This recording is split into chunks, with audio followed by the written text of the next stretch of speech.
I'm Phaedra. And I'm Sophie. And this is My Best View. Phaedra, what was your best view this week? I am beyond thrilled to report that my best view this week is what I was hoping it would be last week, which is that the pigeon I rescued got adopted. Thank God. Who adopted it? Someone from Reddit or? Yes, actually, someone from Reddit. God bless. And the rescuer seems so lovely. She gave him antibiotics and flea treatment or whatever it is for birds. And then she put pigeon pants on him, which I didn't even know was a thing. And they're Grinch themed. Oh my God. Amazing. I just was looking at this photo she sent of this pigeon wearing pants that are Grinch themed. And I just thought, wow, every day you learn something new about the world. I had no idea this was happening. Is there a reason you didn't send me the photo of the pigeon in pants yet? Oh, I'm sorry. I didn't realize you would want that. Obviously, I would want that. I'll send that to you right away. Thank you. And Sophie, what was your best view this week? I hope you can forgive me because my best view this week is, it's a view I didn't see, but I thought I was going to see it. And I had planned for it to be my best view. No. And so I want to tell you about hypothetical best view this week. Okay, amazing. So the village that my husband grew up in, that we have been living in due to the flooding in our apartment, has this annual party that's Hawaii themed. And listen, don't come at me for it. The good people of Hawaii have been through enough. I also think they don't deserve to have their culture reduced to some weird approximation in a Bavarian village. But they do have this party every year. It's literally on a pile of sand next to the local dump. I was like, I'm going to go to this Hawaiian, quote unquote, Hawaiian party and document it and tell the world about my experience. And then, you know what? The day came around. My husband and I were like, do we really want to go to the dump and hang out with a bunch of Bavarians in Hawaiian shirts? Yes. Don't tell me you just didn't go. We didn't go. Sophie, what the hell? What did you do instead? Don't piss me off. Why am I actually getting a little bit activated? I was so looking forward to this. Sophie, what the fuck? I'm sorry. It's like, I just... Save it. I don't want to hear it. I won't try to justify my actions. Our first fight on camera. I will say the next day we drove past the dump / sand pile and it had a sinister energy to it. You could tell some culturally insensitive shit had gone down the day before. And you're going to hate me because actually I was also invited to go to the local swimming pool at one village over for Caribbean night. And I also didn't go to that. Sophie, come on. You had 2 jobs and you couldn't do them. I promise the next culturally insensitive event I will attend. Okay. Should we hop into today's episode, Sophie? Let's. We start with Catie and Josh this episode, and Catie is doing her bachelorette party today, and so she's gotten dressed up. She's in an all-black outfit, and she comes out and she shows it to Josh, and she tells him that the bar that she's going to with her friends for this bachelorette party is funeral-themed, and she says it's because it's death to the whole life. Which, we'll see about that. Good point. I've got to say, I thought that this theme for a bachelorette party was kind of funny. I don't think there's anything wrong with it. I think it's kind of cheeky. I don't think it's particularly funny if you are a couple weeks prior trying to cheat on your partner. This is the thing with them I keep coming back to is it's like these jokes, you can't be making jokes about your current reality. I'd agree with that. And Catie tells the camera that since visiting her parents in California, her and Josh are doing better because she's been reflecting on the conversations that she had with her mom, and she's, as a result, been trying to drink not too much. She's also been discussing with Josh whether it's okay to raise their children as Lutheran. That I thought was a funny way to phrase it because I'm like, well, what's the conclusion? Yeah.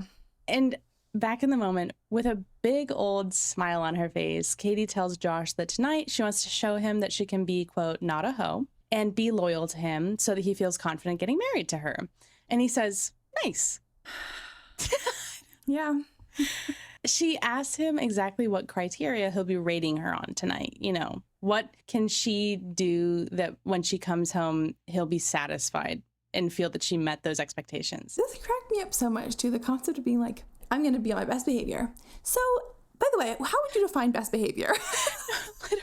I don't know, because at least what we've seen in the edit, what we've seen is not Josh being controlling, you know, or kind of having boundaries that are not super clear and kind of change, etc. He's, from what we've seen, been extremely clear. It's don't kiss other people, don't get so drunk that you can't stop yourself from doing that. Those seem like the two ones, to be honest. Yeah. So I don't really know what she's looking for, but that's basically what he says. The rules are no making out, no blacking out, and then also no throwing up.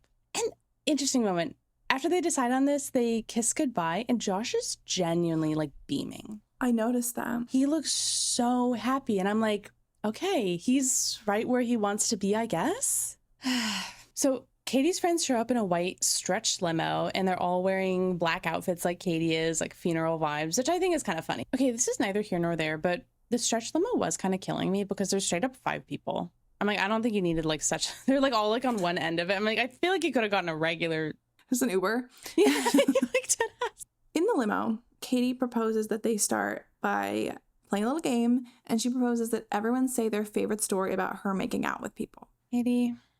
And it's just for me, like, literally probably 5 minutes ago, you were talking with Josh about don't make out with people, and like already you're like reminiscing with such a positive spin on like, what's your favorite time you made out with someone? Like, honestly, the story sounded just like her meet cute with Josh, but it was a different guy. Oof. It was that she made out with someone's friend, and then she made out with a bunch of other people, and the friend was like following her around to see if she's okay. And then she was like, oh my God, a guy's stalking me. And I was like, wait, is it Josh? But it was like a different person. Interesting. Yeah, I mean, I don't think it's like wrong to talk about this kind of stuff with your girlfriends. I do think it's odd to be doing at your bachelorette party, given her particular circumstances of actually cheating as an issue in this relationship presently. Yes. This is not like some far removed, like, oh my God, remember we were so crazy back when we first became friends or something like that. I've also long taken issue with the thing that happens at male bachelor parties where they act like they're like, last night of freedom. And I'm like, what do you mean freedom? You've been with this woman for 6 years. No, literally. So, and I feel like this is the same thing where I'm like, I don't know. Like, it does feel weird that just now we're starting to think about like wrapping up the hoe phase or whatever the language is, when it's like, in theory, sort of entering into a monogamous relationship would have been the time to do that. In theory. And actually, to your point, this group literally at certain points were saying last night of being single. And I'm like, no, hey. She is in a relationship, so, actually. like, that was 2 years ago, however long ago. Please. They now at the bar start playing Never Have I Ever. The first friend goes and says, never have I had a one-night stand. And Catie and other people drink. The second person says that she's never given a blowjob. And Catie says, never? But sucking dick is so fun. Like, she's like screaming this. Importantly, we extensively discussed the topic of blowjobs. And that is something that is really dove into. And speaking of diving into, or not diving into. Oh my God. Well, Catie says, fun fact, Josh has never eaten my pussy. And reactions to that, Sophie? I have a couple. Okay, on the most basic level, and I will die on this hill, I think it's weird to talk to your friends about your sex life in the context of a committed relationship with like a person they know. I think it's so much fun to talk to your friends about a random one night stand, whatever, like great. But I find it weird and violating to be like sharing sexual details in this way. I don't know. Maybe if you're having like a specific concern and you want to talk about it in a serious way with a one friend, like, okay, maybe. Mm-hmm. But I would not be like at a bar being like, fun fact, and then share a detail about my sex life. That feels weird to me. Also, if I were going to share a detail about my sex life, it would be something complimentary. It wouldn't be braggy, like, right? He doesn't do this. He won't make me come. Yeah. It would be like, well, we blah, blah, or something like it would be something fun, especially at your bachelorette party. I know. And so on that level, I thought it was odd. And then like, I think sex obviously is so personal. So I don't feel the need to like speculate super deeply about what this means about their relationship or whatever. But yeah, it was just surprising for a relationship that seems so built around sex in so many ways. I thought this was an interesting reveal that like didn't quite fit with the picture that I had. Who cares about what sex acts people do and don't want to do? Obviously, that's like up to an individual, and your partner should be okay with that boundary, obviously. First and foremost, that. I don't even really want to comment on like this. Like, I feel annoyed at Catie that she's brought it up and like we have to commentate on it because it's like so gross to me that this is a public information now. However, I do find it interesting that she brought it up right after she said to her friends that sucking dick is so fun. Because I feel like the implication here is that she wishes that he would do that for her. Well, they even talked about that. Like, she even was like saying that they've been like trying to like plan it or like find a time and it hasn't happened yet, which is so weird to me. But I mean, at the end of the day, the problem is, for whatever reason, she doesn't, and she said as much, she doesn't feel sexually satisfied in this relationship. Yes. And I think that's a problem. And I don't know, there's not even much more to say. Like, it's, maybe they're just not compatible in that way. I don't know. Back to what happened. One of Katie's friends says, okay, well, you have to say never have I ever before that. Never have I ever been eaten out by Josh. Katie's like, oh, but I can't say that because other people have eaten my pussy. Mark has. And it's like, look, her saying this publicly is what I really genuinely have the biggest problem with. I don't think that her saying this with her girlfriends, is it my ideal? No. Is it awful? I don't think so. I think that people say silly stuff with their friends on their bachelorette party night. I don't think she needs to be persecuted for that. But I do feel like her saying this, it's like, best case scenario, she's saying it out of genuine ignorance that this is so humiliating for Josh. And it's like, that's not a good scenario either, though. Like, in worst case, she's trying to humiliate him or something. I know. To her friends, Katie says that she's simply freaked out at the idea of Josh being the only person she can make out with or have sex with for the rest of her life. And she says that she wants to talk to him about the idea of having an open marriage. Whew. One of her friends says, oh, that was exactly my... Oh, okay. And in an interview, Katie says that I like the idea of getting married and I like the idea of stability, but the thought of spending my life with one person kind of scares me. So you don't like the idea of marriage, actually? That's what it's sounding like.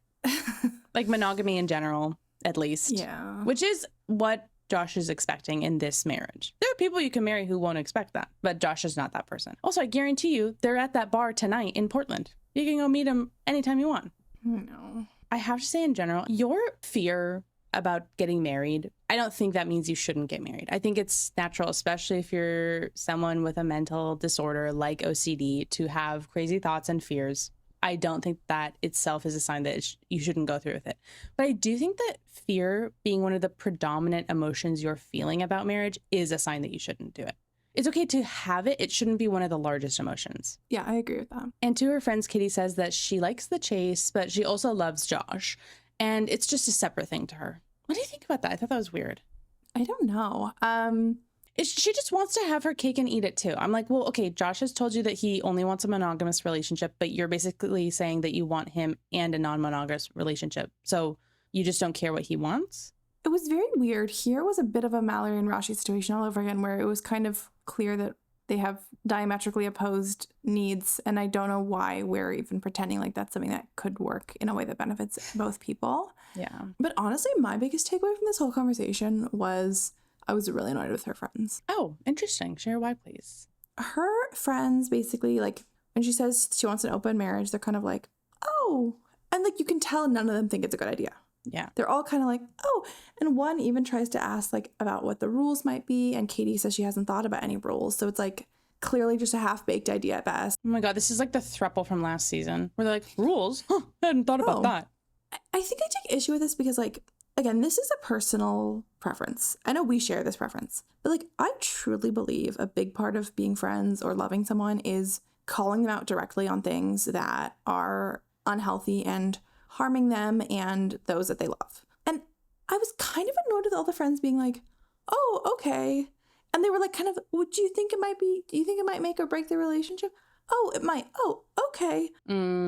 It's not just the friend's fault, but it's basically everyone in Katie's life tiptoes around her, it seems. And I wish like at any point someone would say directly to her face, like, sorry, I think that's crazy. I don't understand why you're getting married if you don't want to be monogamous. I'm surprised you'd say that since Josh has made it so clear. Like, is it that you don't care about Josh's feelings or what? Like, I kind of wish they would push a little further because I feel like they pushed a tiny bit and then she's like, I don't know. And then they're like, oh, okay, never mind then. Like, I don't know. I just feel like Katie's the kind of person who needs like a more firm pushback. Mm-hmm. And I could just see her having left this event thinking all her friends support it. Yeah, that's a really good point. I hadn't really thought about that. At the end of the day, I mean, the friends aren't responsible for her behavior. I get that. I don't know. I was kind of bummed that no one was calling out the elephant in the room, which is like, hey, this is a batshit insane thing to bring up at your bachelorette party. Agreed. Also, at one point, Katie tells them that she wants to talk to Josh and see if he thinks that getting married means it's just her forever or if he's open to other things in the future. And I'm like, well, I do feel at the very least that you guys not having had the conversation stating the exact opposite of that, then absolutely that's the implication of what he wants. Yeah. I mean, I do feel like if he were open to being open, and you're constantly cheating on him, he would have mentioned it. Yeah. I think if you were open to being open, he'd be exploring too. Right. So anyway, the one time that the friends kind of pushed back or were like a little sassy is one of them asked if Josh wasn't open to the idea of being in an open relationship, if that would be okay with Catie. And Catie says no. And one of the friends says, bro, you got 4 weeks to figure this out. So like clearly they do disagree with her, right? Like it's so obvious, but it's like, again, you need to be more explicit than just, hey, you don't have that much time. It should be, girl, what the fuck are you talking about?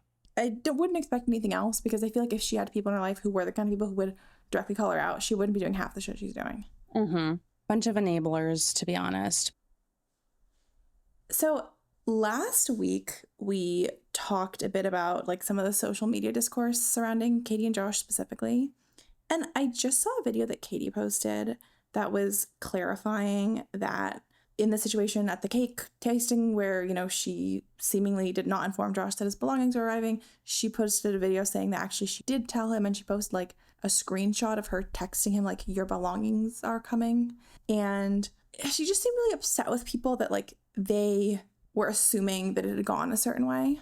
It brought something back up for me, which is like, from the beginning, we've acknowledged that all we as viewers and as like secondary content creators can talk about is the edit.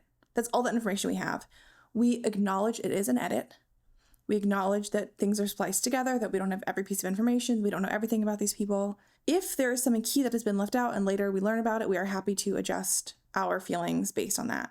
But I'm also finding it increasingly frustrating that as much as the audience in general might tend to lack media literacy, people might not think, oh, you know, what if there's more to it? That's fair. I also, though, think that people on this show need to give the audience a little bit of grace, that all we have is the edit. Yeah. And like, you simply cannot expect us to have more information about a situation than you who lived it had. Mm-hmm. And the idea of like Catie being upset because something happened and she has a screenshot to prove it, I'm like, well, we didn't get that screenshot. I completely understand them hoping that we will just leave space for information that we don't know. And I'm always willing to do that. But I sometimes feel like they're expecting us to leave space for like specific information, like assume things happen in a specific way. And it's like, I don't know, I find it crazy to expect the audience to fill in the gaps in a specific way when like we don't have access to that information. And especially with Catie, I find myself getting frustrated because I feel like she, of all the people on the show, seems to be really taking issue with her edit. And while I can fully believe that the show cherry-picked what exactly they put in, it does get to a point where it's like, you know what? I've never made out with someone outside my relationship. I've never thought about it. I've never talked to my friends about it. And so for the fact that you are doing that and talking about it, like, even if that's over 3 months and there's a lot of other stuff in between, that means something. And like, I find it frustrating that we're being villainized for like drawing conclusions or like finding patterns in something where it's like, not only is this all that we have, but also we are allowed to use our eyes and ears and brains to piece things together in ways that make sense for us as an audience. Absolutely. I do also just keep coming back to the idea of, did these people think that this was a documentary that's going to be made about them, where it's like trying to get the genuine truth? No, this is an exploitative, sensationalized TV show. And they only pretty much choose relationships that are weird as fuck. So it's like, low-key, if you apply for 90 Day Fiancé or get scouted for it and like they select you, number one, don't agree to be on the show, and honestly get into couples therapy right away, because that's a red flag about your relationship. Like, what did they love about us so much? No, that would be really scary. Like,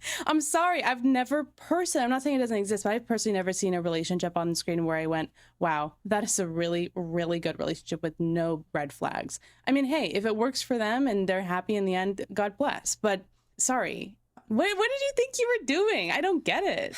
No, I agree. And like, if you are on this show and you don't like the way people are talking about you, the best revenge is fix your relationship behind the scenes. And once the tell-all is over, once, you know, the NDA is gone, you can show us how amazing your relationship has become. And we would love to see that. Next up, we have Ashia and Maxwell. It is 3 days until their wedding. Amazing. Ashia, her mom, and godbrother Rod, as well as Maxwell's whole family, are spending the day on the beach together to spend some more time together, but also to do some wedding planning. And again, I know I'm always so weird about timelines, but I'm like, what do you mean planning 3 days out? Like, no, truly, what? And Rod, who was skeptical at the last meeting, is even more skeptical now. And like, of course I understand Rod. I really do. Like, someone who you love is entering into a relationship with someone they barely know, who they met online, who, you know, the visa got rejected for fraud. Like, I get that's why that's concerning, of course. But he just has this like charged negativity to him that like is also weird to me. Yeah. Like, for example, his latest evidence that Maxwell is a scammer is that he is a used car salesman. He's like, what's sketchier than that? And it's like, honestly, me when I hate someone. Just come up with any excuse.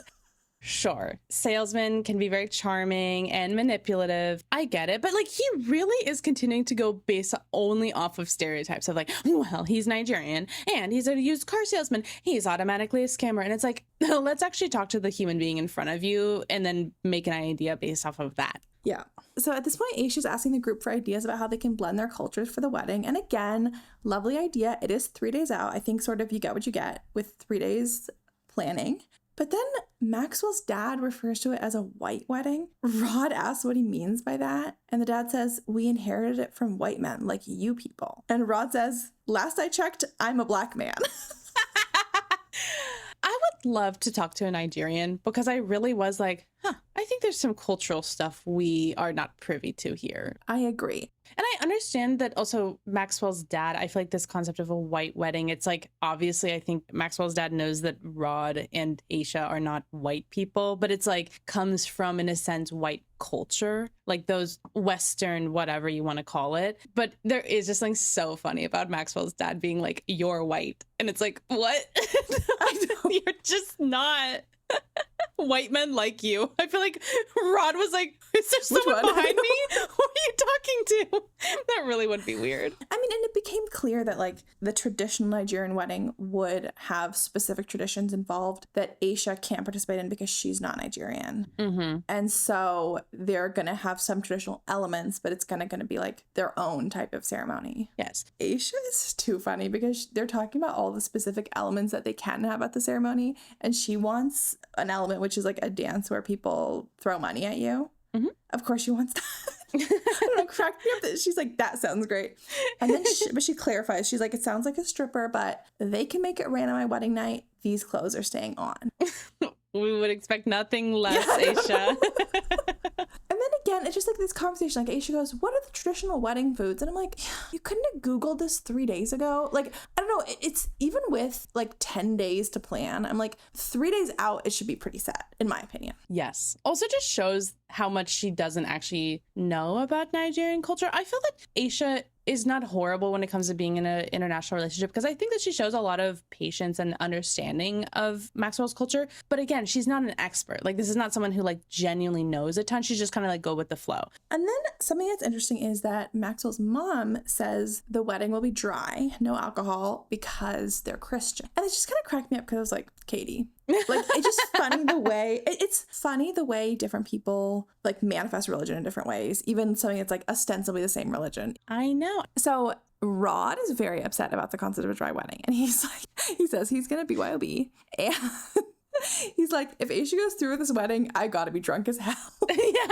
Which honestly is funny. And then at this point, Maxwell initiates a one-on-one conversation with Rod because he feels like Rod was really rude to him in their last interaction, which I agree. Yeah. And Rod, again, immediately brings up scam. He's like, and this time, by the way, he extends it to just Africa as a whole. He's like, when we think of Africans, we think of scams. I'm like, hey, Rod. Oh my God, like leave all the other people out of it. So Africa is like so big. What are you talking about? That's insane. That's an insane statement to make.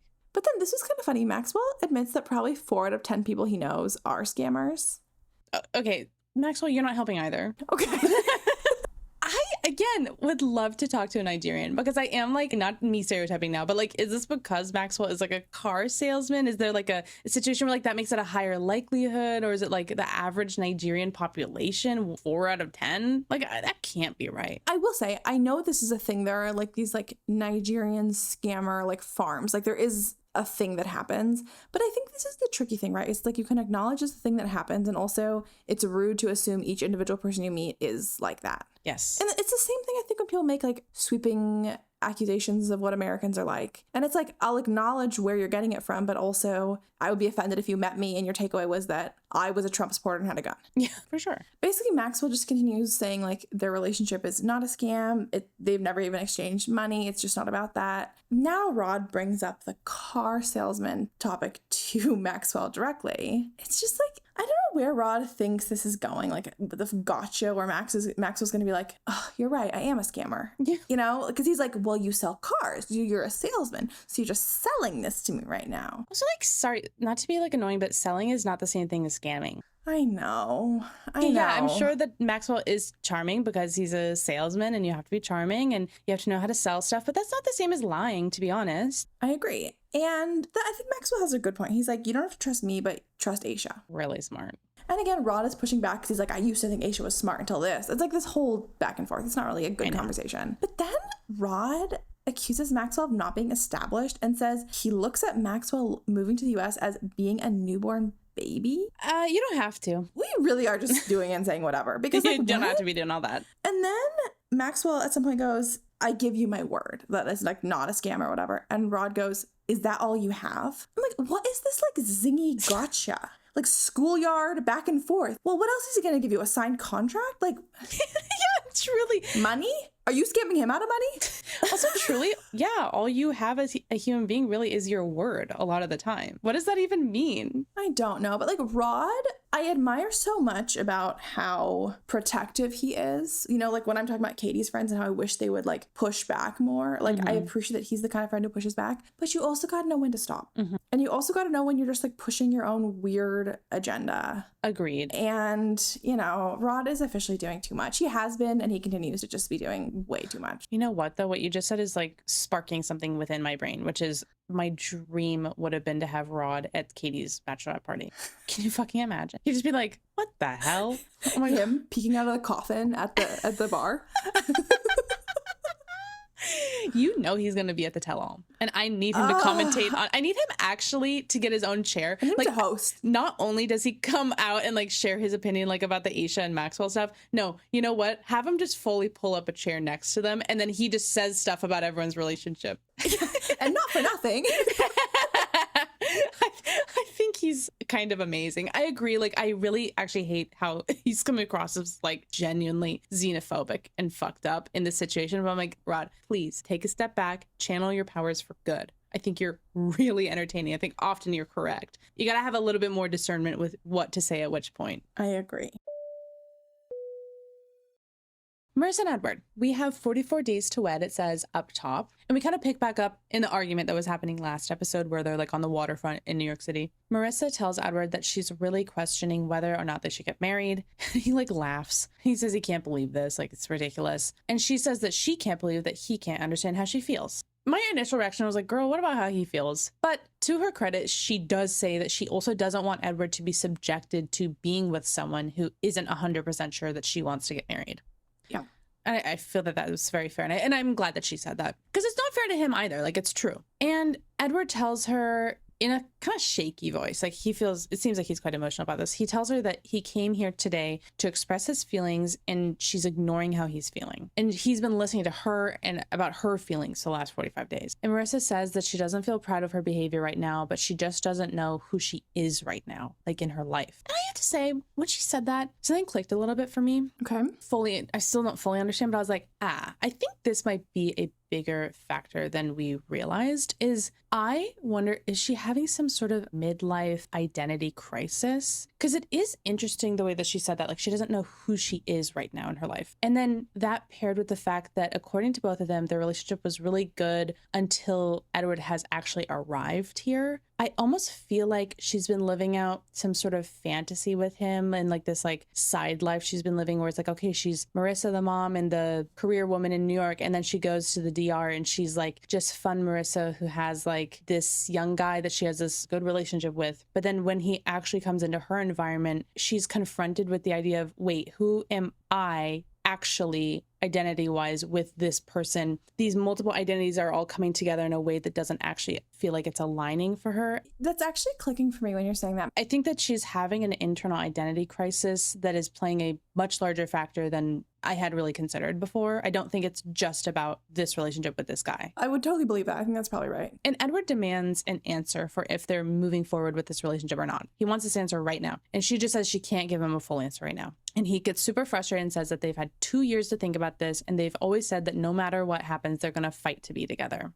I don't think either of these people is fully right, but I do understand Marissa's point about that he is a little bit too blindly positive. I think she is too negative, but he is also too positive. It's both. And I feel like it's kind of a deadly combo. I also think for people, anyone who's in any way anxious or even just an overthinker, you can't really be 100% sure about anything. If you think about it enough, you can come up with, even if it's a 0.05% possibility, you can invent something. For sure. And so I think it's also a situation where for Edward, maybe the threshold for being 100% sure is lower. And so for him to not be 100% sure, it would be like pretty much you're not sure at all. But I could see this honestly just being like they're talking about different things but using the same language for it. Because I feel like for Marissa, I don't know, I could imagine she's the kind of person where if she's 80% sure about something, that's honestly really good. But if he's 80% sure about something, it means pretty much it's horrible and he hates it. You know, like, yeah. So there's a lot of this focus on this language of 100%. And I kind of wonder if that's also part of the issue is like they actually are more aligned than they think, but the language they're using is alienating them from each other. Do you know what I mean? Really interesting. Yeah,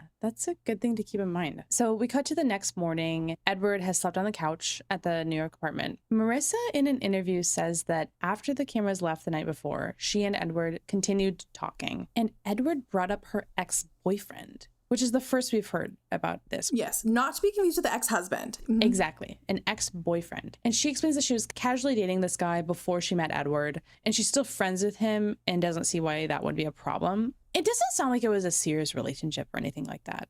No, it doesn't sound like it. And she says that Edward always thinks that that guy is basically her fallback person for if things don't work out between the two of them. So it sounds like he accused her of that or something last night. And they got into a really bad fight because of it. And she says it was almost breakup level bad. Marissa then continues telling the camera that Edward said that he went through her phone and saw that she had called that ex. But then it turned out that Edward didn't go through her phone, but he just wanted her to admit that. And that pissed her off and is why the fight got so bad. I've got to say, I'm confused here. Did she call him? How did Edward know that if he didn't go through her phone? I'm confused. So I don't know either, obviously. I think it sounds like the bigger issue is just that she is continually in contact with the guy, and I think he just wanted her to admit it. So he's like, I saw that you called him. And then instead of her being like, what? I've never called him. She probably was like, you went through my phone, whatever. And then he's like, actually, I didn't go through your phone, but you did call him. Like, I feel like that's approximately how it went. Yeah. And she explains that she thinks that Edward can't figure out why she's acting like this, like all negative and stuff. And he thinks that the only reason must be that she's cheating on him or something, even just emotionally. Or no, I think it was that he thinks the reason she's not 100% about him is because she's like holding out for someone else. Okay. Yeah, sure. But like something about this guy. Yeah. Okay. What do you think about this argument? Okay, so first of all, here's my thing. I think the whole thing of going through people's phones is really, really weird. Okay, yes. Sorry, I live in Germany. I'm really big on data privacy. I think it's really weird. I think the first time you have the inclination to go through your partner's phone, you should break up with them anyway because you don't trust them. Either you have an intuition that's telling you something or it's just like not a relationship based on trust. I know that's harsh. That's how I feel. I thought this was really weird and I thought it was very, like she used words like sneaky and manipulative to describe it. And I have to agree. I think this like gotcha is weird. Mm-hmm. That being said, I also feel that there are fundamental communication problems here, such as what we discussed with the like definitions of 100%, etc. Mm-hmm. That I feel we're in a situation where there are two people who genuinely love and care about each other and cannot get through to each other and like are both in their own ways resorting to weird measures. That's kind of how I felt about this. Yeah, I hear you. What was your instinct? What was your thoughts about it? Yeah, like the same as you. I think going through a phone or pretending to just to get a certain answer out of someone is really strange. And yes, I would call it manipulative as well. I don't really know what I think about her continuing to have contact with this person that she used to have a relationship with because I just feel like we don't know enough details. I don't think it's inherently wrong. I do think it's a little bit strange because I don't know. I feel like she's an adult woman with friends. Why do you need to have this guy as a friend? I think it's weird as well, but I also, is it a secret late night phone calls, or is it like they met up for coffee and are chatting about their jobs? Like, I do think there's a range here, you know? I agree. This is also where I like toggle back a little bit into defending Marissa mode. I know people are going to watch this and they're going to be like, Marissa, I can't believe she had contact with her ex. They're not going to understand why she was upset with Edward's behavior. I'm so willing to call her out for the things she does wrong, but I also feel like we have to also give her a little bit of grace for situations where it's like, I would also be really upset if someone like pretended to go through my phone. It's very violating. Marissa and Edward go to breakfast together and they just start having like a full out fight at breakfast, which is kind of iconic and quite New York, honestly. That's the kind of thing where I love to be at the next table. I know. Dream. Or like the waitress, just like staying a little bit longer to take the notes. AirPods on transparency mode. Yeah.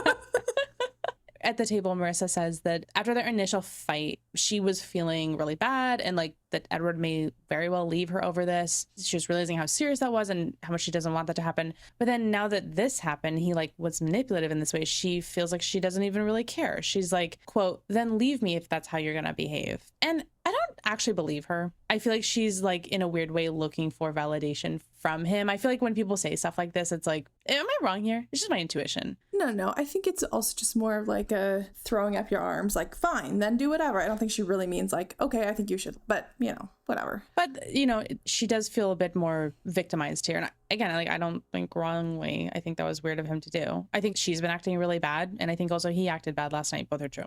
I think so many things can simultaneously be true, and we can also see how one person gets driven to do something because someone else did something, and then that drives the other person, and it's all a cycle, and it's an unhealthy one that I hope they get out of, but like it is all linked. Yes. I don't think everyone feels this way about this couple.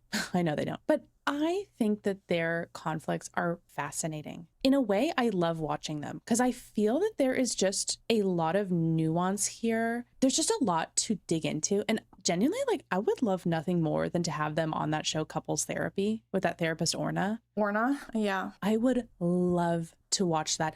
I think that there is so much to learn from their dynamic, and I just find it really, really fascinating. Like, these two people don't really like trigger me. They don't upset me in a particular way. So I feel I watch their conflicts genuinely just like, this is interesting. Like, let's dig into that more. And I don't like that they're fighting, but I find their fights interesting. Whereas like when Mallorie and Raşit have a fight, I'm like, okay, break up. There's like just not a lot of depth here. There's not a lot of content. But with Marissa and Edward, I'm like, I see how these people got to this point, and it's not a good point, but there's something I can grab onto there and I find interesting and worth learning from. I find their fights to be largely, not all, but largely rational, or at least like you can follow with logic, like, okay, this led to this and then this led to this. Mm-hmm. Whereas with some of the other couples, you just go, wait, how the hell do we get here?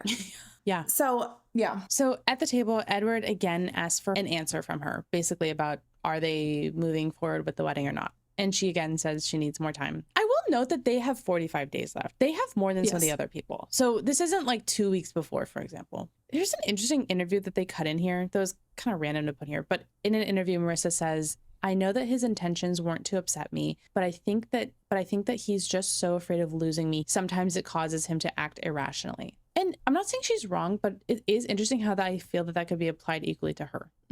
Yeah. So much of it comes down to what we've talked about, what they've identified themselves, where she is negative to an extreme and he's positive to an extreme, and both are not ideal. Yes. They just both need to come 20% in. And so it's hard to blame one person. And obviously we can factor in that, you know, Marissa has more power, etc. But in just the conversations they have with each other, I feel like they could both nudge a little bit closer to the other. Agreed. I kind of love this move that Marissa made now. She gets a pen and paper from the waitress and she makes a list together with Edward of what they each need from the relationship at this moment. I loved this. And I felt like once they started doing this, the conversation took a really rational, functional turn. Agreed.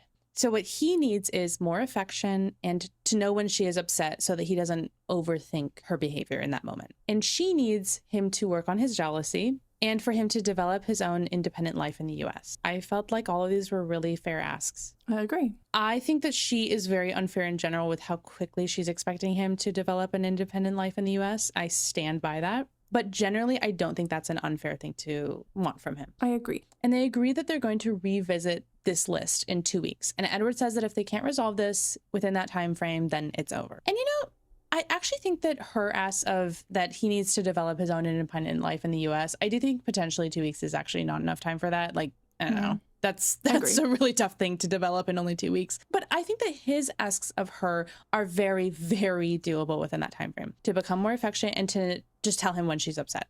Yes. And my understanding was also the 2 weeks were more just to see if they can get into a better dynamic where she then feels like closer to 100% sure. Yes. Rather than that, like all these things are completely done. Let's see. You know, I think they can do it. I do. I think so too. Next up, we have Thomas and Paula. And like Thomas and Paula really confused me. I felt crazy watching this. I felt like I didn't understand what was happening. It felt like weirdly too produced. Like I thought this was a really, really bizarre episode for them. Yeah. So we start with them going to do cake tasting, and this is so stressful for me. I mean, it's not even the biggest issue, but in addition to Paula being vegan, Thomas is gluten-free. Oh my God, these people have the worst food in their house. I know it. And so they're going and doing vegan, gluten-free wedding cake tasting. I mean, I'm amazed they found something. Good thing they're in California, you know? I know, LA core. I know that cake is dense as hell. In the car on the way to the cake tasting, they're having another fight because she used a scented deodorant spray. And he's like really mad about it. And she kind of is trying to make light of it. And he goes, everything you're saying to be funny. And I'm not laughing. Newsflash, maybe you should get a better audience. Okay, yeah, maybe she should. You're literally a lame-o. And she's like, oh, I just like that. It's like a fun day so I could like be fun, you know? God forbid she tried to have fun on the day that you guys are going and tasting wedding cakes. Again, with this, I feel like I need to be there. I need to smell her armpit because I'm like, dude, how bad is this perfume? Is it genuinely like you walk in the room and then you're like, what the hell? Or is it just like, oh, it's like a fucking deodorant? I don't know. Like, I cannot tell who I agree with more without smelling it. I know. And I don't know, something about this episode, I just felt like their interactions seemed really weird and like scripted. I don't know why. It really felt acted to me, to be honest. I don't think they're good actors. I don't know. It really felt fake to me. It was very like AI generated in the vibe. You know, like I'm not saying it was, but there's just something off about it. So they're tasting the wedding cakes and they're now like discussing wedding invites. The way people on the show seemingly do wedding planning is crazy, but it's fine. So like we're having one day where we do everything. Crazy. It's a month before the wedding, by the way. And she says that she wants to invite 8 of her family members. And he's acting like this is a lot, which is why I think this is low-key super scripted, because later it's revealed the expectation is that the family members will be staying in their home. And I'm like, right, staying in your home, that is a lot of people, but he reacted too early. He reacted to her just saying, I'm inviting my parents and siblings and niece and nephew or whatever. And he's like, that's a lot of people. And I'm like, cut. You said your line too early. Wait, that's true. Wait, good point, Sophie. That doesn't make sense. 8 family members is not that many. Oh. Unless your wedding capacity is like 3 people. I mean, it's just odd. It was a Queen Mary. We saw there was a whole room for them and the ghost to be seated. I know. Thomas asked where the family's going to stay, and Paula says, in our apartment. And again, it just like felt, I don't know, it felt so freaky and weird and fake. It's also so obviously fake because Paula has been making such a big deal about how having the apartment be welcoming and comfortable and homey is so important to her. And I'm like, yeah, sorry, a person like that isn't going to think it's okay to have 8 additional people in this 1-bedroom apartment. I will say, I do feel like that can be really cultural. Like some cultures, they're like, it's such an offense to stay in a hotel when you have a family member living, and they would rather like pile up 10 on a couch than like go to a hotel. I do know this is true, but it does feel weird given that they barely have furniture and everything. It does feel weird. But even the way they bring this up, he's like, where will your parents stay? And she's like, in our apartment. And he's like, and the others? And she's like, also in our apartment. Yeah. The reveal is I'll so get over like, it. It was just so badly done. And then she goes, I don't want to ask for permission, so I'm just announcing it. They're coming. I just don't buy it. I don't know. Like, if we're wrong, I feel bad because I feel like we're not doing good commentary, but it just feels so like unbelievable. Not just that the expectation feels kind of crazy because like, okay, like maybe there's cultures where this genuinely would be an expectation. It just is not ringing authentic in this interaction with these 2 people. There's something very like uncanny about the interaction. I don't know what it was, but it struck me immediately and throughout the whole section. I felt like they had this conversation already, and the producers were like, hey, can you have this conversation again at the cake tasting? Oh, yeah, it could even be something like that. That's true. And so now Paula has like twisted Thomas's resistance to having 10 people in their home as Thomas being controlling, which again, it's like Thomas definitely is controlling about some stuff, but like the perfume. I don't think so. And then she's also saying like she really needs him to make a good impression on her family. And I'm like, well, how's he going to make a good impression when your guys like in this circumstance where he's going to be like agitated and I mean, the toilet anxiety alone. I mean, seriously. Also, like, it's just the concept of getting married and coming home and your parents are there. Please. And I know that could be very culturally specific, but for me, I'm like, no, thank you. Paula asks if he'll also be enforcing his perfume rules on her family, and he says yes. I can't even care. I'm like, okay. I don't care. I know. And then like in the car back, they're still having this fucking perfume conversation. And like, who at TLC do I have to tell that we simply don't care? We don't care. No. And then he says he has very strict rules about his apartment. It can be difficult when he has visitors. I mean, okay, I believe that, but like, okay. And then like, it's just weird. Like then Paula says to him, like, you know, women have to suck things up. Like I always have stomach pain around my period and I just suck it up. And he's like, well, that's just your own body. Like I'm in pain because it's something you're doing. It's not the same thing. Like they just always have these kind of like conversations where I'm like, okay, I don't know why she brought up her period. I don't know. Like I know, like, you know, we're the first to like blame things on gender inequalities, but I'm like, making this like a feminist issue did feel kind of funny to me. I was like, I'm not feeling that. Kind of weaponized. I know. And like, again, I don't quite understand what's happening with this perfume thing because either he's genuinely suffering and she like doesn't give a fuck, because that was her tone here. It was like, I don't give a fuck, in which case that's really bad, or it's like kind of a fake allergy. And that's also weird to me. So it's like, either way it's strange, and either way it's like, it makes me not like at least one of them. So it's just like odd to me.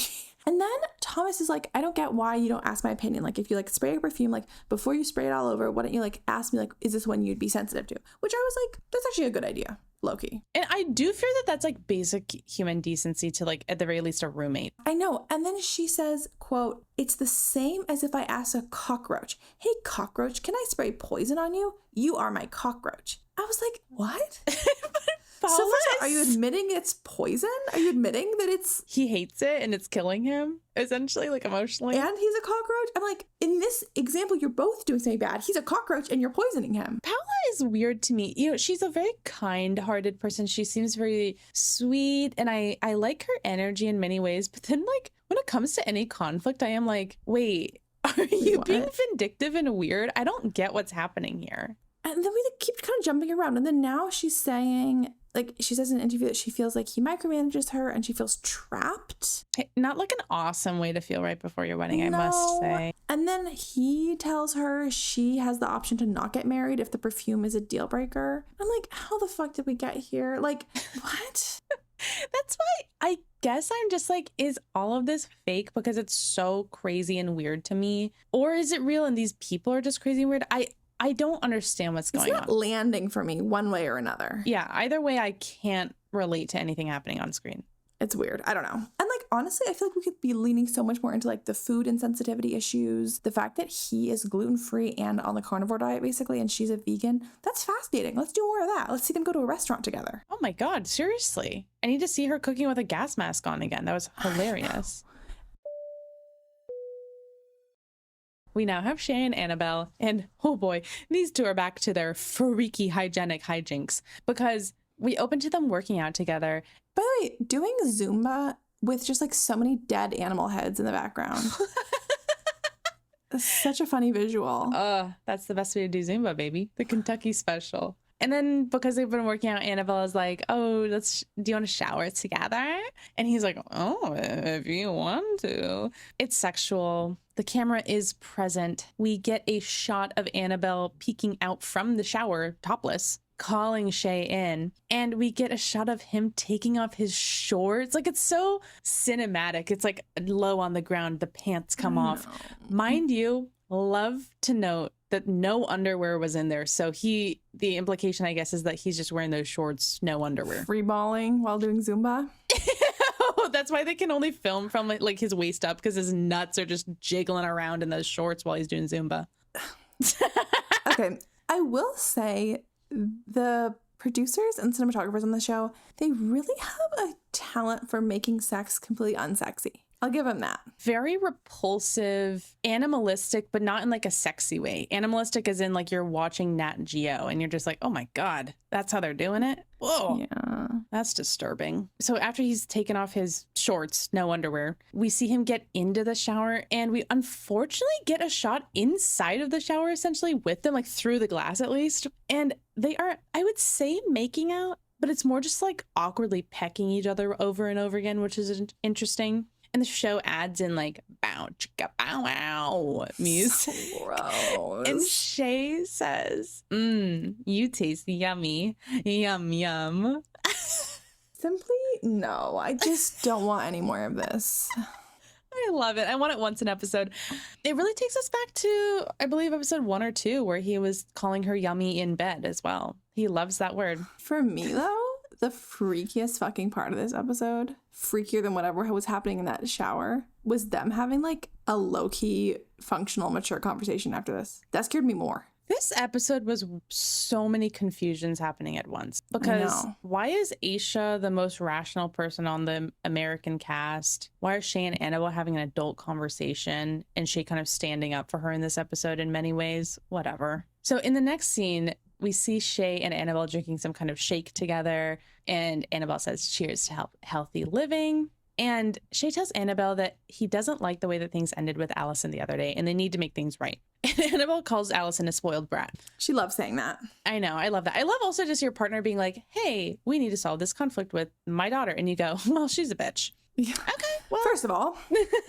And Shea brings up that it might be because Allison's mom died 7 or 8 years ago. But even just him being able to like say, you know, she lost her mom when she was only 18, and so I want to be there extra for her. I know I spoil her. I was like, huh, this is like a actually really easy to follow train of thought. Crazy. Weird. We're not used Kinda to that jarring. with Shea. Yeah, very jarring. So in the next scene, Shea, Anabelle, and Allison get in the car together. It's very tense between the two women. Allison is such a shit stirrer because in the back she goes, so is this wedding still happening? You know, they're going to the veil shopping. It's like, okay, yeah, I guess if the wedding was canceled, they probably wouldn't be buying a veil, but what? I don't know. God, I need Allison and Rod in the room together, just criticizing everyone. And Shay's like, yeah, of course it's still happening. And he asks if Allison has a problem with Anabelle. And Allison says, I mean, that's obvious. Yikes. So we're really digging our heels in. And Allison tells the camera that the church situation is what put her over the edge with how she feels towards Anabelle. And I don't know, maybe it's because I'm not religious, but I'm just like, really? It's that big of a deal to you that she was slightly disrespectful at church and just like doesn't want to go to the same church as you? I don't know. I actually get it. I do think Anabelle was really rude at church.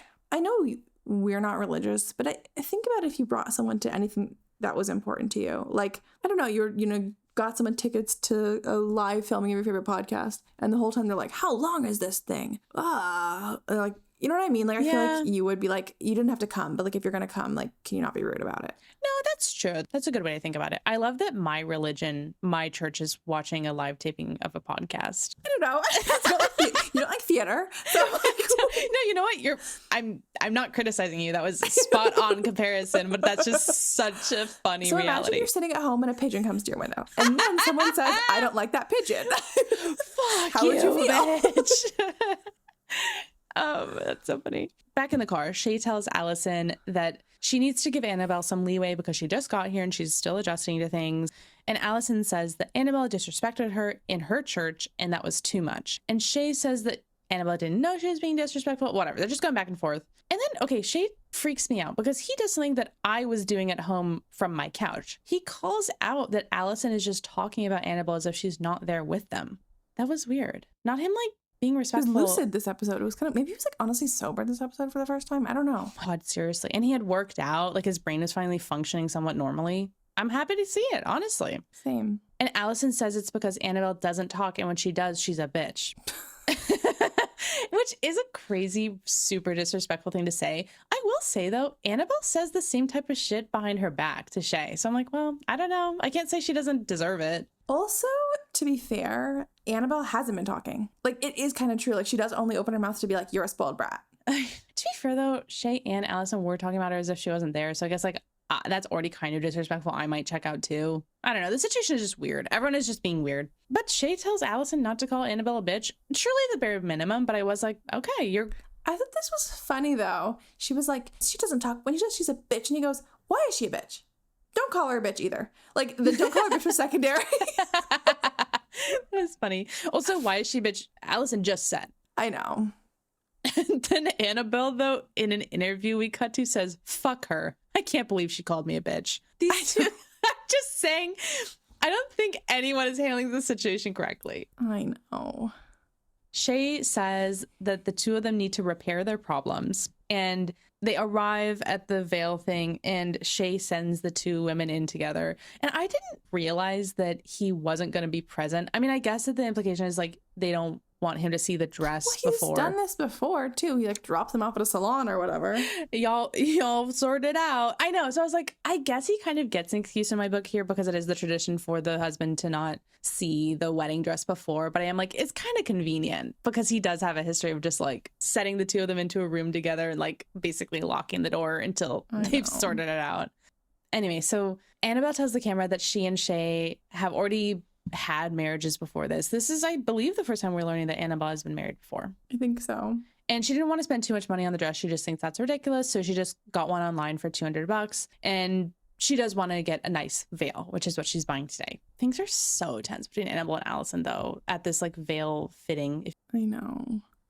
And it seems like Allison doesn't even comment when Anabelle comes out in her dress. You know, it's just like awkward. And there's like a saleswoman there who's just awkwardly third wheeling and like looking between the two of them. That was kind of funny. But confrontation does happen. Anabelle tells Allison that she doesn't want to fight anymore. And she knows that she hurt Allison's feelings, but she wants to be family. I didn't hear a sorry. Interesting. I wasn't listening for one, but I believe you. I feel like Shea used that a couple episodes ago when it came to his cheating. He's like, to Anabelle, he's like, I don't want to fight anymore. And it's like, okay, obviously that's true. No one likes to fight. That's not the same as having a genuine heartfelt apology and like acknowledging what you did and apologizing and trying to make amends. True. They're kind of cut from the same cloth, Anabelle and Shea. It's also like she knows that she hurts Allison's feelings, but she wants to be family. Like, I don't know, a lot of families are dysfunctional. That's not the same as like getting along. Yeah, that's true. Okay, interesting Anabelle lore we get now. Big lore drop. Because she tells Allison that in her first marriage, she was working abroad and her then husband cheated on her and had a child with another woman. That's crazy. Crazy. I need to know how long ago that was. Anabelle is like in her 50s. You know, that could have been like 30 years ago. It could have been 10. True. I don't know. I'm so curious about that. And she says basically that when she met Shea, because of that experience, she feels so appreciative of his support. I'm confused though, because Shea has been cheating on you. So what's different? Yeah. That also, I was like, if cheating is a topic for you, I have to imagine Shea's behavior is like that much more triggering. And like, I'm upset why we're just glossing over it. Like, I know. Even just thinking about now, like the fact that Shea is making these hats that say it's not cheating if you're having fun. I'm like, and I'm assuming now wife, like had this really upsetting situation cheating and like you think it's funny to make a joke out of it. It's this shit again where people are making jokes about stuff. I'm like, you actually can't be making the joke if it like applies literally to your actual situation in an upsetting way. I know. It's not cool. And Allison tells her that she didn't know that. And then Allison herself opens up about how not having her mom around is really hard because she was very close with her and she doesn't have her anymore. Obviously, like that sucks. And it's like the narrative is kind of that Allison should try to accept Anabelle as her stepmom, which is really interesting because I just don't get that Anabelle is actually trying to be like a mother to Allison. I mean, part of it also is that Allison is an adult. And I mean, it's like kind of hard to jump into that role. You know? I don't think that Anabelle has to, or like that's even what either of them wants. But it's just funny that that's like the narrative around this because I'm like, what? This was one of multiple plot lines specifically in this episode that I felt extremely overly produced. Yes. Because I'm like, in what world do they go to this veil shopping, both calling each other a bitch, and then by the end they're like, you're my mommy now? Like, it's just not realistic. No, I didn't buy it. And I don't know if the situation is that maybe the tension in the first place around the church thing was kind of faked, or is it that the resolution is faked? I don't know. I think there's this like unspoken contract we have with TLC or reality TV in general where it's like, we know it's fake, but if you do a good enough job convincing it's real, we will kind of turn a blind eye and pretend that the whole thing is unscripted. Sure. But they do shit like this and I'm like, okay, so like, it's not even fun for me because it's so obvious that there's like interference. I don't know. I mean, that was a huge criticism we had last season. I think this season there is a lot more genuine drama and just like crazy circumstances that you can milk for entertainment very successfully that they haven't needed to fake as much as last season, which was a lot more boring and like there just was less interesting stuff. But I don't get why we're even faking shit. Show me more about like the cross-cultural confusion. Like, show me these people grocery shopping together. Show me them having calls with the florist, like the vendors for the wedding. And like, there's a lot of weird shit that can come up around planning a wedding together, particularly if you are an intercultural couple. I just feel that this cast of characters is genuinely and authentically so strange. There is so much more you could put in, even fluff, that would be genuinely entertaining from an authentic place. And I don't get the insistence on like faking this type of drama that is, sorry, these people aren't actors. And like, it's just not that interesting. No, I agree.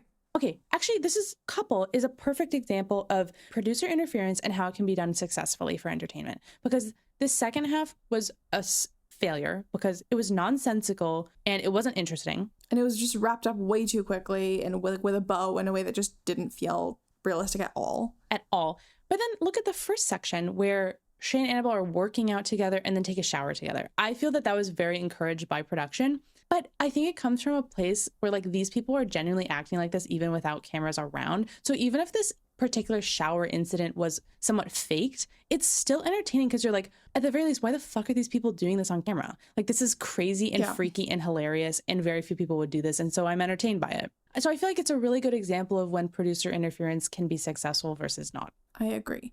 I also think that the producers think we want more like completed stories or like happy endings than we do. We just want funny moments. We don't really care if it culminates in something or not. I would rather just have like a montage of someone slipping on a banana peel than like this weird, like I thought it was so funny when Shea was like doing Zumba and he's like, I pulled my muscle. Like, even though that doesn't speak to the storyline, it was like, oh, that's funny. Yeah. I would rather more of that and less of the like, I hated you an hour ago and now we're family. Also, sorry, it's way funnier and entertaining if you have a stepdaughter at the wedding where she's like, fuck that bitch, I hate her. And she's just like in the crowd being a hater. That's way more entertaining. I know.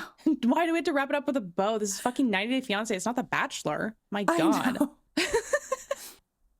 So basically these two agree to move on from the tension. They hug and apologize. I think they say I love you at one point. It was weird.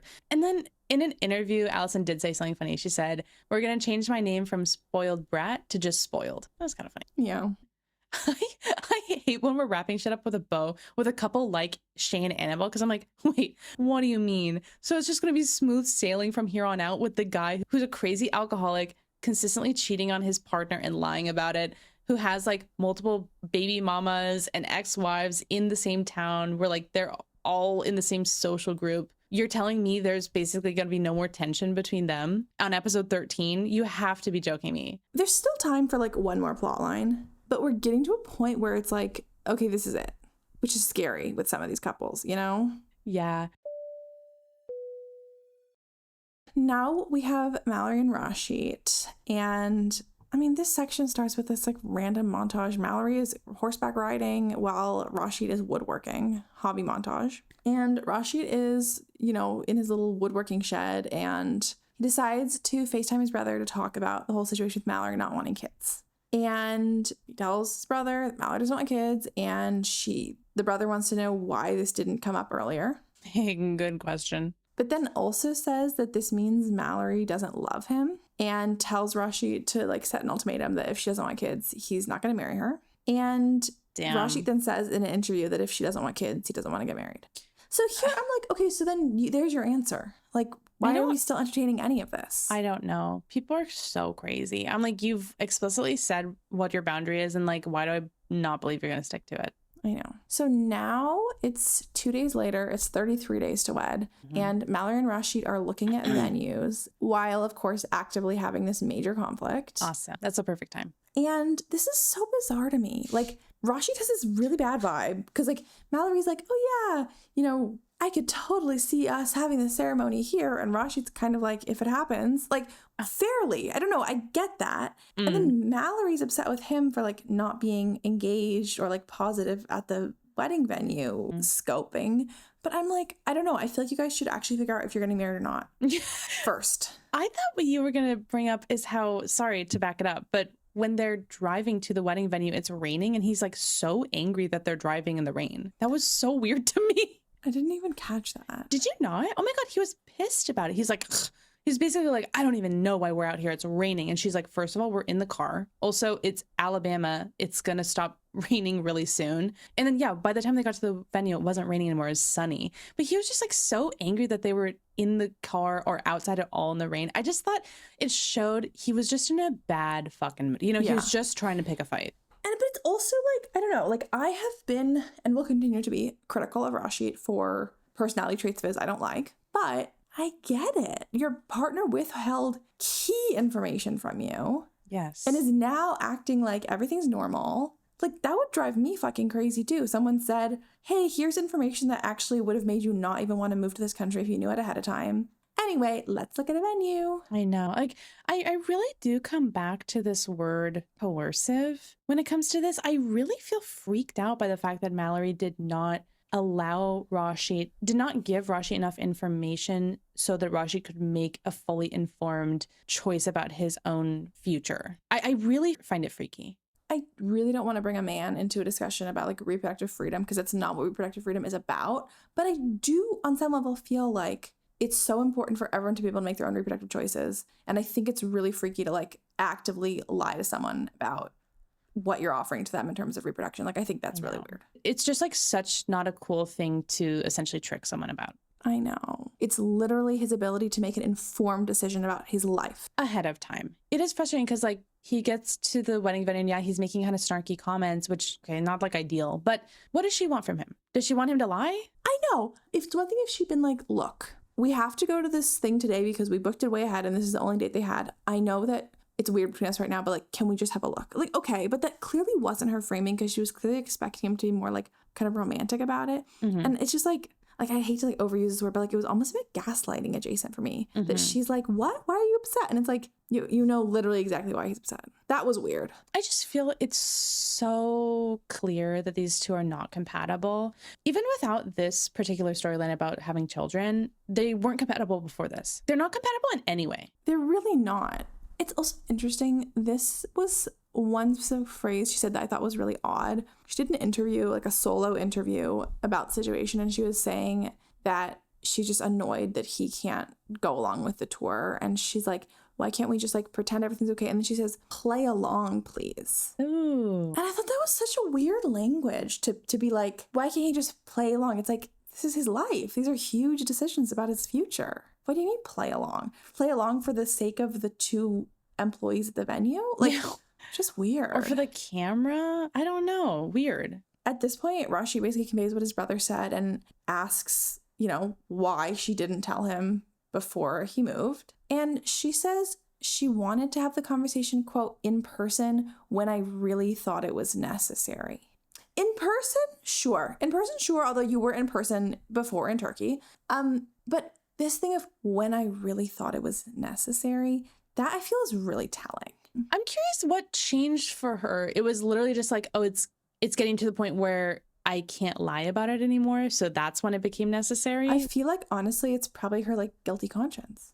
Also, it's funny. It's like so on her terms. It's like when I felt it was necessary. It's like, okay, well, I do feel he has a, like, I don't know, this is also about him. It's not just about how you feel about it. Very strange. But then, lest you think I'm softening up to Raşit, he kind of whips this thing back around and says that this is proof that she doesn't love him at all. And additional proof that she doesn't love him is the fact that she wants a prenup. I will say, oh my God, I hate that I'm like defending him, but I did not like that part of it at all. 100% agree with you. I will say, though, he said he feels that this is proof that she doesn't trust or love him. The love part, I don't know. I won't really speak on that, but I do feel like this is kind of proof that she doesn't trust him or see him as an equal. I think it's proof she doesn't respect him, to be honest. She's not giving him full autonomy. Like, I can't tell you how crazy it feels for me to be using the words I would normally be using to associate with, like, women's access to abortion. It's not that. I don't want anyone to think I'm, like, saying this is what the fight for reproductive justice is all about. Men have rights, too. Men can also be fathers. But it's just, like, I don't know. It's so freaky that it's all on her terms and it's such an important thing. And, like, I mean, it's one thing if she was like, I made a decision about the wedding cake by myself because, like, it's really important to me and I know you wouldn't care. It's like, okay. Sure. But what the fuck? Again, I don't like that he's like uses the prenup as like a weaponization in this way. But honestly, on the other hand, like in conjunction with this, I get it more. Sure. Then he says, if you don't want a baby, I will cut this relationship. Okay, let's see that actually happen. I fully support that. I don't know. I feel like this is just so like a non-starter. I'm like, this is a horrible way to start a marriage. It's also just so clear that you guys are not compatible. No matter what decision you make, someone will be giving up a dream of theirs, whether that's to have kids or to not have kids. I agree.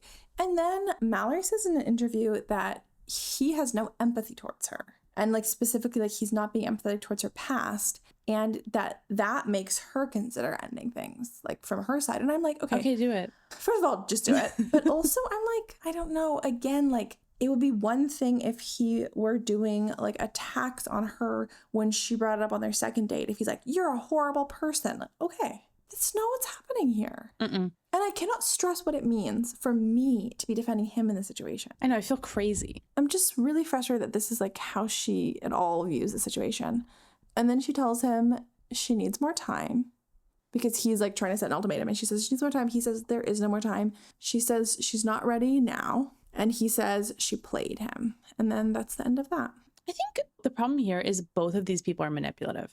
Yeah. They don't have a good dynamic. Sorry, they didn't even have potential to have a good dynamic because their fundamental desires are incompatible with each other. And I also think just because of what we've seen with the language barrier, et cetera, that they just like don't have a very deep relationship. I feel like at most they're in love with the idea of each other. And then I feel like the idea of each other has just completely shattered. I know. Because it was based on like such a tiny little house of cards, whatever. And like now it's like, oh, there's not that. Okay, well, like that whole part of our imagined future is gone. And there's nothing left. So let's break up. Yeah, break up. We've decided it. So that is all for this episode. Thank you so much for tuning in. Please make sure to follow us wherever you're currently listening and ideally give us a 5-star rating, comment, etc. And we would also love if you would join us on social media. We are at My Best View Pod pretty much everywhere you can imagine. And we love interacting with our listeners on there. So we would love to see you there. yes, and see you next week. Yes, see you next week. Bye. Bye.